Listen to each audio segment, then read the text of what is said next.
Lots of tension at tonight's Monroe City Council meeting. In a 3-2 vote, they voted against a resolution to appoint Captain Daniel Overturf as chief of the Monroe Fire Department. Now, many department members were there and spoke in favor of him. Mayor Friday Ellis says this decision puts the city in jeopardy.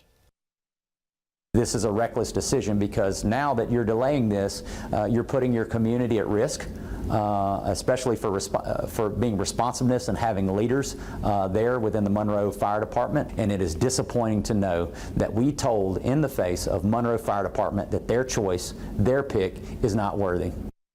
For a full statement from Mayor Ellis, you can visit knoe.com.